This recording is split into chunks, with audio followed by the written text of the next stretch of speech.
ஏங்க ஆ? நான் வேலைக்கு போயிட்டு வந்துடுறேன். உங்களுக்கு சாப்பாடு எடுத்து வச்சிருக்கேன், சாப்பிட்டுருங்க. சரியா? சீக்கிரம் வந்துடுறேன் நானு. சாயங்காலம் கொஞ்சம் சீக்கிரம் வந்துருமா? சீக்கிரம் வந்துடுறேன். நைட் நம்ம எங்கேயாவது போய் டின்னர் சரி. சீக்கிரம் நீங்க சாப்பிடாம இருந்துடாதீங்க. வர அச்சா. சார் சார், உங்க சொந்தக்காரங்க கிட்ட உங்க மனைவி பத்தி விசாரிச்சீங்களா? ஐயா, எனக்கு இந்த ஊர்ல சொந்தக்காரங்கன்னு யாருமே கிடையாதுங்க.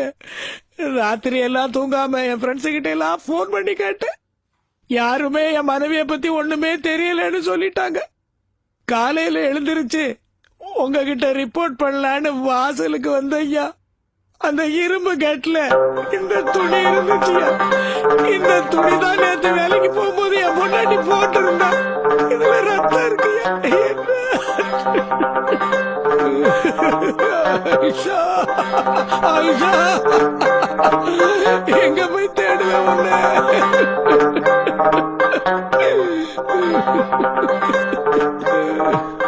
கவலைப்படாதீங்க, ஓகேவா? நான் புதுசா இப்பதான் ஜாயின் பண்ணிருக்கிறேன். நான் இனிதான் சார்ஜ் எடுத்திருக்கிறேன். உங்க மனைவி போட்டோ இருந்தா கொடுங்க, விசாரிக்க சொல்றேன். அப்படி எது இல்லைன்னா பேப்பர்ல விளம்பரப்படுத்தலாம். சரியா? நீங்க எதுக்கும் கவலைப்படாதீங்க. நீங்க ஒரு ரிட்டையர் கான்ஸ்டபிள் வர இல்லையா, பாத்துக்கலாம். என் பொண்டாட்டி மேல நான் பாத்துக்கிறேன். அழாம போ. நான் விசாரிக்க சொல்றேன். நான் விசாரிக்க சொல்றேன். நல்ல சரி, சரி, எனக்கு புரியுது. சரி, சொல்றேன். வணக்கம் ஐயா. வணக்கம். கான்ஸ்டபிள், அவர் கொடுத்த கம்ப்ளைண்ட் வாங்கிட்டீங்களா? வாங்கியாச்சு சார். 404. இந்த துணியை கைப்படாம பத்திரமா ஒரு கவர்ல எடுத்து வைங்க. கோர்ட்ல ப்ரொடியூஸ் பண்ணணும். சரியா? சரி சார்.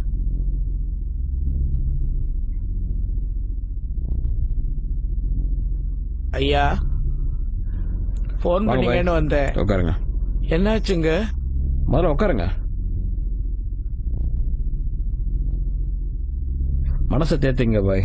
ஏய்யா, என்னாச்சு?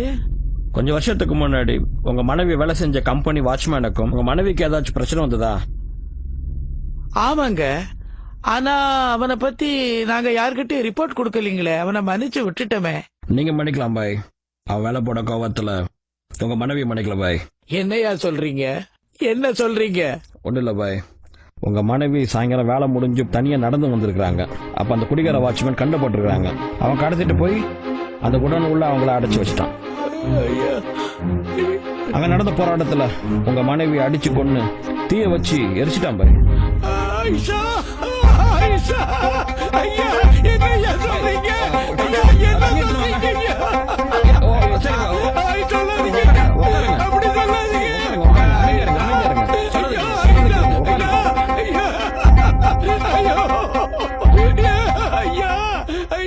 தண்ணி குடிங்க, கொஞ்சம் தண்ணி குடிங்க.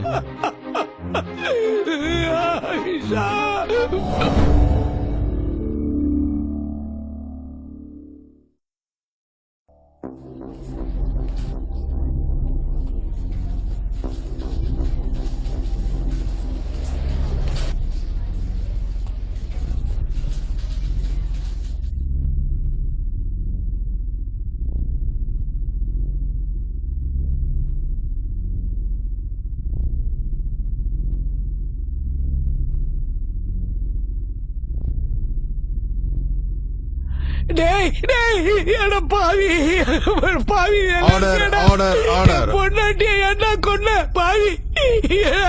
உனக்கு என்னடா பாவம் பண்ண? நீ நல்லா இருக்க மாட்டேடா, நல்லா இருக்கவே மாட்டேன். மைலார்ட், இந்த குற்றவாளிதான் குற்றங்களை செய்தார் என்பது போதுமான சாட்சியங்களுடன் நிரூபிக்கப்பட்டுள்ளது. இவரின் மீது பெண்ணை கடத்துதல், கற்பழிக்க முயற்சி செய்து கொலை செய்தல் ஆகிய குற்றத்தின் அடிப்படையில் இவருக்கு அதிகபட்ச தண்டனை வழங்கும்படி கணம் கோட்டார் அவர்களை தாழ்மையுடன் வேண்டி விரும்பி கேட்டுக்கொள்கிறேன். நீ ஏதாவது சொல்ல விரும்புறியாப்பா? உனக்கு வக்கீல் ஏதாச்சும் ஏற்பாடு பண்ணணுமா? வேண்டாயா.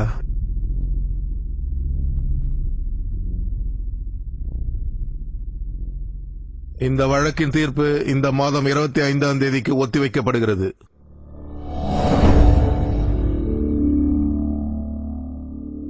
குற்றவாளி சேகருக்கு சந்தேகத்தின் அடிப்படையிலும் அவரது ஒப்புதல் வாக்குமூலத்தின் அடிப்படையிலும் தீவிர ஆலோசனை செய்து இந்திய தண்டனை சட்டம் செக்ஷன் 362, 363, 364 ஆகிய பிரிவுகளில் மேற்கூறிய இந்திய தண்டனை சட்டம் செக்ஷன் 302 படி 10 ஆண்டு கடுங்காவல் தண்டனை விதித்து தீர்ப்பளிக்கிறேன். இப்ப இவர்தான் குற்றவாளின்னு தீர்மானம் பண்ணி தண்டனை நிறைவேற்ற போறீங்க. ஆனா இந்த வழக்குல முக்கியமான ஒரு சாட்சியை நீங்க விசாரிக்கல. யார சொல்றீங்க? சொல்றேன், நானே கூப்பிடுறேன், நீங்களே பாருங்க. ஆயிஷா, ஆயிஷா, பாருங்க.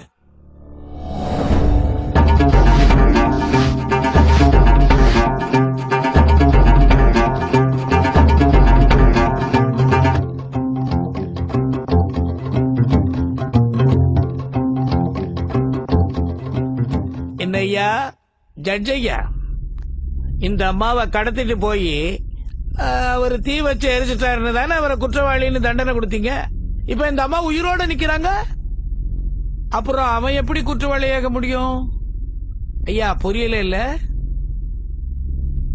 இவளை கடத்தி வச்சது நான் தான். இவளை அவன் கடத்திட்டு போன மாதிரி ஒரு நாடகம் பண்ணேன். எனக்கு தெரியும், ஏற்கனவே அவனுக்கும் இவங்களுக்கும் கொஞ்சம் வருஷத்துக்கு முன்னால ஒரு பெரிய தகராறு.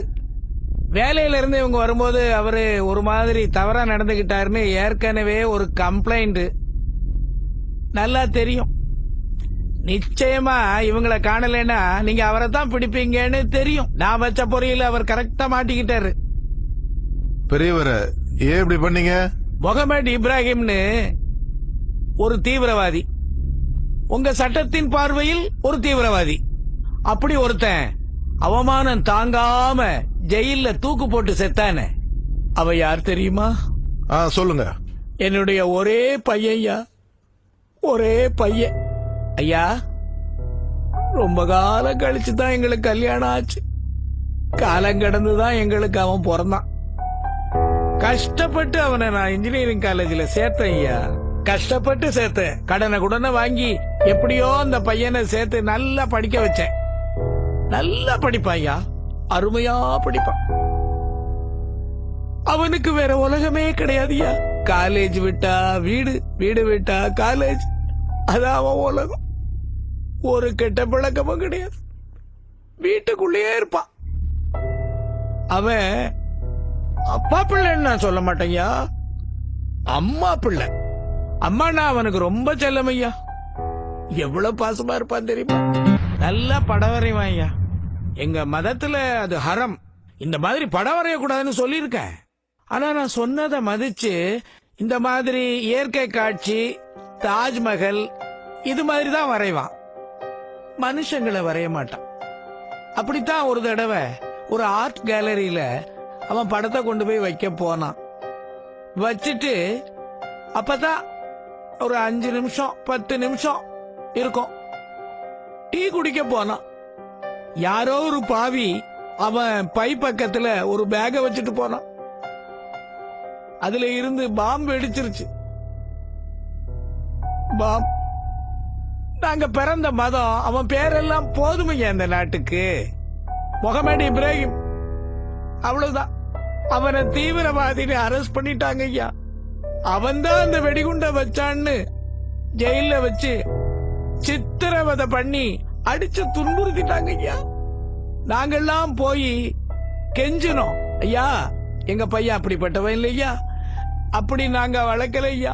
அதுக்கப்புறம் எங்களால எந்த ஊர்லயும் வாழ முடியல ஐயா. தீவிரவாதியோட அப்பா, தீவிரவாதியோட அம்மான்னு ஊரெல்லாம் கேவலமா பேச ஆரம்பிச்சாங்க. அப்ப நான் தீர்மானிச்சேன், என்னைக்கு நிரபராதியான என் பையன் ஒருத்தனை குற்றவாளின்னு தீர்மானிச்ச அடிச்சு கொன்னீங்களோ, இந்த சட்டத்தை ஏமாத்தணும், நாம ஒரு நிரபராதிய குற்றவாளின்னு நிரூபிக்கணும் அப்படின்னு அன்னைக்கு நாங்க 2 பேரும் தீர்மானம் பண்ணோம். அதனாலதான் நான் என் ஒய்ஃப கடத்தி வச்சுக்கிட்டு அவ செத்து போன மாதிரி பழிய இவன் மேல போட்டேன். நான் மட்டும் சரியான நேரத்துல என் மனைவியை கொண்டு வந்து நிறுத்தலைன்னா இந்த அப்பாவிய தண்டிச்சிருப்பீங்க, தூக்குல கூட போட்டிருப்பீங்க. ஐயா, உங்க சட்டத்துல 100 குற்றவாளி தப்பிக்கலாம், ஆனா ஒரு நிரபராதியை தண்டிக்க கூடாதுன்னு சொல்லுவாங்களாமே. அதான் ஐயா, என் பையன் ஒரு நிரபராதி, அவனை தண்டிச்சிட்டீங்க. தயவு செய்து இனிமேலாவது நிரபராதியா குற்றவாளியான்னு நல்ல தீர விசாரிச்சு தண்டனை கொடுங்க. ஏன் தெரியுமா இந்த மாதிரி உங்களுக்கு தப்பு நடக்குது? கண்ணை கட்டி வச்சிருக்கீங்க, அப்புறம் எப்படி தெரியும்? உங்க சட்டத்துல கண்ணை கட்டிக்கிட்டா என்ன நடக்குதுன்னே தெரியாது, இருட்டாதான் இருக்கும். கண்கட்ட அவருங்க, கண்கட்ட அவருங்க. இப்ப சொல்றோம், நாங்க செஞ்ச தப்புக்கு என்ன வேணாலும் தண்டனை கொடுங்க. மிஞ்சனா என்ன பண்ணுவீங்க? தீவிரவாதி தீவிரவாதி காதர் பாய், தீவிரவாதி ஆயிஷா பேகம்னு பேப்பர்ல போடுவீங்க. உங்க பத்திரிகையில உங்க மீடியாவில எல்லாம் எங்களை பத்தி எழுதி அசிங்கப்படுத்துவீங்க, அவ்வளவுதானே? என் பையனே போயிட்டான், அப்புறம் என்ன பிசாத்து? போடுங்க தூக்குல, நாங்க சாக தயாரா இருக்கோங்க. ஆனா ஒண்ணு, இந்த மாதிரி எவனாவது ஒருத்தன் இந்த நாட்டுல வந்துகிட்டே இருப்பான். இந்த மதத்துல பிறந்தவெல்லாம் தீவிரவாதி இல்லையா, எல்லாரும் அயோக்கியம் இல்லையா? வெறும் ஒரு மதத்தை வச்சு எங்களை எல்லாம் தப்பா நினைக்காதீங்க. நான் எதை பத்தியும் கவலைப்படல. தூக்குல போடுறதா இருந்தா நானும் என் மனைவி இப்பவே போக ரெடி. போடுங்க போடுங்க ஐயா.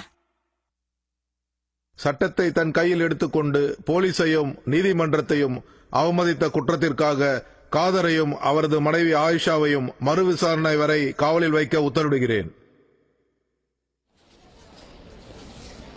ஆயிஷா,